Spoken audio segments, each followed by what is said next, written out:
दीपक झा हमारे साथ मौजूद है, कांग्रेस पार्टी के प्रवक्ता हैं। दीपक, आपने सुना उनका कहना कि और काफी सख्त शब्दों का इस्तेमाल किया, काफी समय तक कांग्रेस पार्टी के साथ थे कि नासमझी है, जन भावना को नहीं समझ रही है, कांग्रेस पार्टी नहीं समझ रही है, शीर्ष नेतृत्व नहीं समझ रहा है। क्या ऐसा है और इस वजह से डिस्कनेक्ट है? देखिए, ऐसा बिल्कुल भी नहीं है। आचार्य जी के अपने आरोप हैं। देखिए, जब तक आप आरोप नहीं लगाएंगे सुमायरा जी, तब तक आप कांग्रेस पार्टी को छोड़ेंगे नहीं। तो आपको आरोप तो लगाना ही पड़ेगा कांग्रेस पार्टी को छोड़ने के लिए। मैं भाजपा के लिए कहूँगा, शादी के मंडप से उतरे हुए फूलों से भाजपा गुलदस्ता बना के देश को चमकाना चाह रही है, तो मोदी जी का ड्रीम पूरा नहीं होगा। तो रात में जो बारात आती है और उससे गुलदस्ता बना के देश को दिखा रहे हैं मोदी जी अच्छे दिन आ गए हैं। विपक्षी नेताओं को आप डरा के अपने तरफ मिलाने की कोशिश कर रहे हैं। तो बात ये नहीं है कि आज देश में माहौल क्या है। हम राम की बात करते हैं, हम मंदिर की बात करते हैं। पूरे देश में अगर मंदिर बनाना ही क्यों नहीं है कि आज देश में माहौल क्या है, ये बात क्यों नहीं है? क्योंकि देश में माहौल क्या होगा, लोगों के मन की भावना क्या होगी, वो भी तो राजनीतिक दलों को समझना चाहिए। क्या आपको लगता है कि देश में माहौल जो है उससे फर्क है, आपकी जो समझ है वो उससे अलग है और लोगों की भावना अलग है? सुमायरा जी, सबसे बड़ी बात है कि अगर भाजपा कर रही देश में अब मंदिर बनाना ही विकास है और आप भी कह रहे हैं कि अगर मंदिर बनाना ही विकास है, तो एक माहौल ऐसा पैदा किया जाए।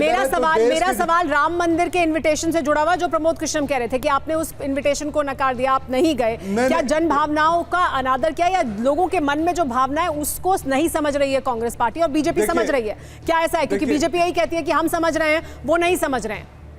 देखिए, प्रमोद कृष्णम जी की अपनी व्यथा हो सकती है, उनका दुख और उनका दर्द हो सकता है, उस पर मुझे कोई कमेंट नहीं करना है। लेकिन कांग्रेस पार्टी के जो नेता है हमारे राहुल गांधी जी ने, उन्होंने कहा था जिसको जाना है मंदिर वो बिल्कुल जाना चाहे जाएं, जो स्वागत है। लेकिन हम लोग अपने हिसाब से तिथि और समय निर्धारित करके अपने हिसाब से जाएंगे। इसमें कहीं कोई दो मत नहीं। हमारा भाजपा के साथ विरोध है। लेकिन आप ये कह रहे हैं कि बीजेपी में अगर लोगों को जोड़ लेंगे वो, तो उससे वो जीत सुनिश्चित नहीं कर पाएंगे। डॉक्टर अजय आलोक हमारे साथ मौजूद हैं, बीजेपी से प्रवक्ता हैं। डॉक्टर अजय आलोक, 400 पार का फॉर्मूला क्या इसी आधार पर है कि जोड़ तोड़ करो, तोड़फोड़ करो और लोगों को शामिल करो तब 400 पार हो जाएगा? वो 400 पार का फॉर्मूला क्या ये फॉर्मूला है?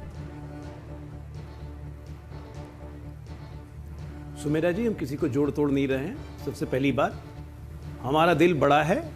जो हमारे पास आना चाहे, राष्ट्र नीति को लेकर राजनीति करना चाहे, उसका स्वागत है। परिवार नीति वालों का स्वागत कतई नहीं है।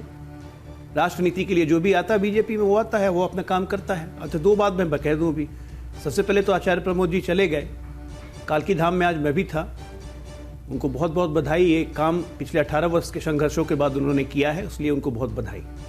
दूसरी बात, यहाँ पे अभी कांग्रेस के प्रवक्ता बोल रहे थे कि मंदिर से कैसे देश का विकास होगा। मैं बताता हूँ, देखिए दिक्कत क्या है ना कि कांग्रेस पार्टी ने आज तक रेल चलाई नहीं ठीक से। अगर रेल चलाते तो देखते कि रेल में 2 पटरियां होती है जिसपे रेल चलती है। अगर एक पटरी रेल की सांस्कृतिक राष्ट्रवाद और हमारे भारतीय संस्कृति को दर्शाती है, हमारे धर्मों के प्रति हमारी आस्था को दर्शाती है, चाहे वो कोई भी धर्म हो, तो उस पटरी का होना बहुत जरूरी है। यहाँ भारत में सर्वधर्म संभाव की बात नहीं, विकास है, ये तो आप बनाइए, आप इसी विकास पे आगे बढ़िए।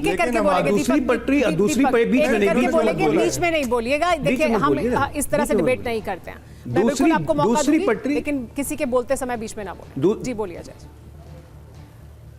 बोलिए जाए। और दूसरी पटरी होती है हमारे देश के आर्थिक विकास की, हमारे देश की प्रगति की, हमारे देश की आंतरिक सुरक्षा की, जिसपे पिछले 10 वर्षों में अभूतपूर्व कार्य हुआ है। अगर ये बात अगर आपको नहीं समझ में आती है तो मंदिर क्यों बन रहा है ये आपको कभी समझ में नहीं आएगा।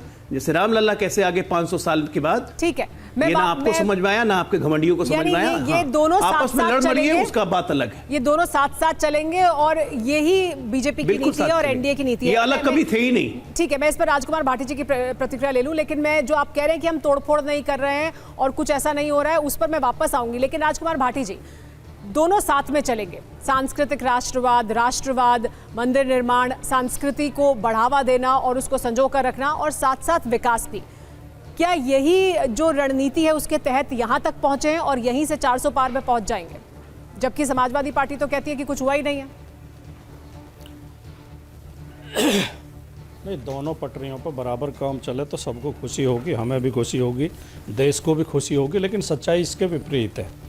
अभी आपकी डिबेट में अब तक आपने शुरुआत में जो कहा, आचार्य प्रमोद जी ने कहा, अजय आलोक जी ने कहा, तीनों ने केवल अयोध्या से लेकर संभल और अबू धाबी और राम इसका जो है इनके जिक्र किए मंदिरों के, केवल विकास तो कुछ गिनवाया नहीं। तो एक पटरी पे मान लिया कि काम हो रहा है। आचार्य प्रमोद कृष्णम एक संत हैं, धर्मगुरु हैं, वो धर्म की बात करें तो अच्छी बात है, लेकिन नेता भी रात दिन मंदिर की बात करने लगे, धर्म के मामले में उलझा कर रखने लगे, तो फिर देश के लिए ये नुकसानदायक है। दूसरे क्षेत्र में अगर हम देखें तो लगातार देश की स्थिति गिरती जा रही है। देश के ऊपर 200 लाख करोड़ का कर्जा हो गया है, महंगाई आसमान छू रही है, पेट्रोल डीजल के दाम कहाँ पहुँच गए, रुपए की कीमत लगातार घटती जा रही है। जो काला धन था जिसे लाने का वादा मोदी जी ने किया था वो दुगना हो गया विदेशी बैंकों में, बेरोजगारी बढ़ती जा रही है। उत्तर प्रदेश में अभी एक सप्ताह में 2 पर्चा लीक हुए हैं, समीक्षा अधिकारी की परीक्षा हुई उसका पर्चा लीक हो गया। अभी शनिवार इतवार में यूपी पुलिस की भर्ती का एग्जाम था, उसका पर्चा लीक हो गया। 6800 टीचर ओबीसी के नियुक्त करने की हाईकोर्ट ने आदेश दिया था, जो धांधली हुई थी, सरकार ने बेईमानी की थी ओबीसी के साथ, उसे रोकने के लिए 2 साल हो गए, आज तक नियुक्ति नहीं हो पाई है। उत्तर प्रदेश में 11 रेप रोजाना हो रहे हैं, 10 हत्याएं रोजाना हो रही हैं, अस्पतालों में दवाई नहीं है, एम्बुलेंस नहीं है, स्ट्रेचर नहीं है, आवारा पशुओं से रोज मौत हो रही है, पुलिस कार्रवाई नहीं कर रही, पुलिस वसूली में लगी हुई है, हालत तो बहुत खराब है। तो दोनों पटरियों पर काम नहीं हो रहा, दोनों डिसबैलेंस हो गई है, पटरी दोनों पटरी पर काम नहीं हो रहा है। अजय आलोक जी, दोनों पटरी पर काम नहीं हो रहा है, लेकिन बात तो यही हो रही है, जो मंत्र है जो प्रधानमंत्री नरेंद्र मोदी दे रहे हैं, जो बीजेपी कह रही है, वो कह रही है कि देखिए हम विकास कितनी तेजी से कर रहे हैं। क्या ये सब जुमलेबाजी है? क्योंकि जो तस्वीर दिखाते हैं राजकुमार भाटी जी, उस तस्वीर के मुताबिक तो ये सब कुछ भी हो रहा है। सुमेरा जी, भाटी जी रहते हैं ग्रेटर नोएडा में, और मुझे लगता है कि संभल उम्बल गए ही होंगे।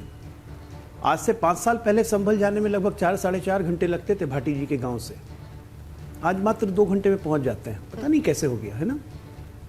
6 लेन की हाईवे अपने आप बन के आ गई, वो ब्रह्मा जी ने ऐसे छड़ी घुमाया, हाईवे बन गई 8 लेन की, अब पहुंच गए, अब संभल 1.5-2 घंटे में हवा में काम हो गया। ये काम कांग्रेस के टाइम से कांग्रेस के टाइम में बना हाईवे, इंफ्रास्ट्रक्चर विकास। एक मिनट भाटी जी एक मिनट, बीच में नहीं, मैं आप बीच में नहीं बोलते हैं। दूसरी बात, अभी आपने कहा पर्चे लीक हो गए। आज यूपी पीसीएस के चेयरमैन ने पीसी करके आपको दिन में जानकारी दी है कि एक भी पर्चा लीक नहीं हुआ। पुलिस कांस्टेबल भर्ती का झूठा भ्रम फैला रहे हैं, कोई पर्चा लीक नहीं हुआ, सीधा सीधी खंडन किया है। झूठी अफवाह उड़ाइएगा ना तो कुछ नहीं हुआ। राफेल वाला काम कर रहे हैं आप, राफेल वाला जैसे राहुल गांधी ने किया था ना, उसी तरह पर्चा लीक हो गया। ये राफेल वाला पर्चा लीक है आपका। तो झूठा भ्रम बिना कोई सबूत, बिना तथ्य के टीवी पे, नेशनल टीवी पे कम से कम मत रखिए। इंफ्रास्ट्रक्चर का क्या देश में विकास हुआ है ये सबको ही देख रहा है। आपके यूपी में दिखता है साहब, कितने देर में लखनऊ पहुंच जाते हैं। लखनऊ से पूर्वांचल अखिलेश जिस पे चल रहे थे, कितने देर लगते हैं आज गाजीपुर पहुंचने में? लखनऊ से मात्र 3 घंटे। कहां से हो गया? पहले लखनऊ से गाजीपुर ट्रेन को लगते थे 9 घंटे, आज तो गाड़ी में आप 3 साढ़े 3 घंटे पहुंच जाते हैं। विकास लेकिन नहीं हुआ, नहीं दिखेगा।